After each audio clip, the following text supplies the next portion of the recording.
If you are arrested for a drug possession charge here in Florida, then what you probably noticed on your arrest report is that you've got another crime. On top of your possession of cocaine, on top of your possession of marijuana or your possession of heroin, you have a misdemeanor called the possession of drug paraphernalia. You're probably wondering, where did this come from? What is it? Drug paraphernalia crimes are a misdemeanor of the first degree. Those crimes alone can get you up to a year in jail here in Florida. And all it is either the baggie that is used to hold a drug. So the baggie that the weed's in, that's drug paraphernalia. That baggie alone is a crime. Even if you've smoked all the weed, if there's a little residue in there, in that baggie, then the baggie's a crime. We see this a lot, those little tiny Ziplocs that have cocaine in them. You might have used all the cocaine, but if there's a little residue in there, it is now a crime, possession of drug paraphernalia, that little baggie is. The other form of paraphernalia is, of course, what you use to ingest the drug.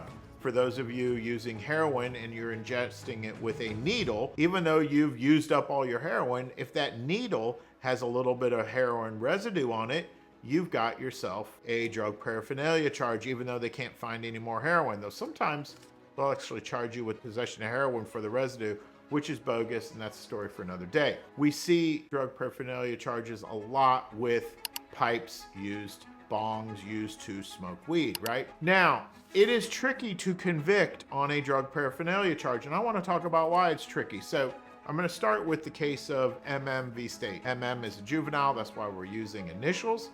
And this juvenile, cops are knocking on the door, MM answers the door, but not in the most intelligent way, because when he answers the door, he's got a pipe, like a bong in his hand, that would typically be used to ingest weed.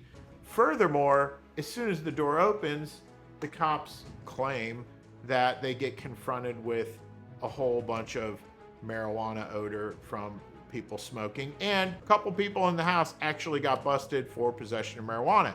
MM did not get busted for possessing any weed.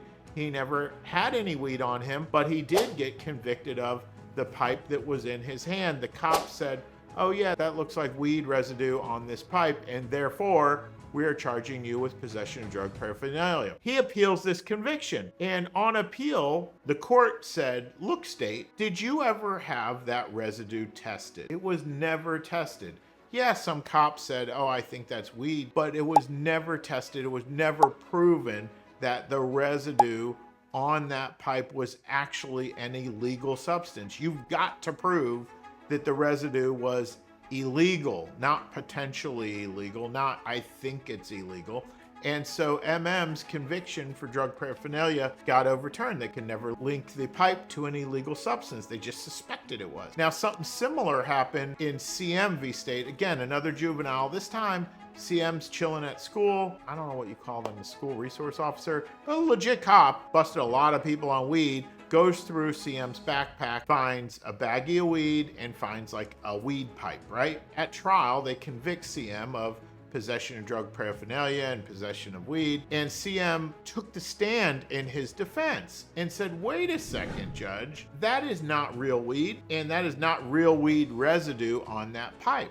This is some synthetic stuff that is perfectly legal. CM was done testifying that this was perfectly legal. It just looks and smells like weed. The state recalled their officer, and on cross, CM's attorney again said, well, do you know the difference between synthetic weed or something that looks and smells like the legal weed, but is actually not? And really, the cop was being honest, thank goodness, and said, I can't tell the difference. I couldn't be able to tell. CM got convicted anyway, as often does happen, but on appeal, the court said once again, folks, you do not have any lab, any results, any scientific evidence that would say that what was on CM's pipe was an illegal residue, evidence of an illegal substance being used with that pipe versus some synthetic.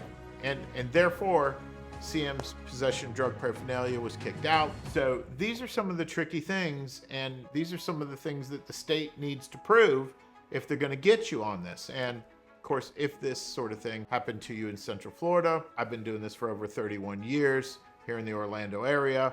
I hope that you'll give our office a call, and we would love to help you out with that.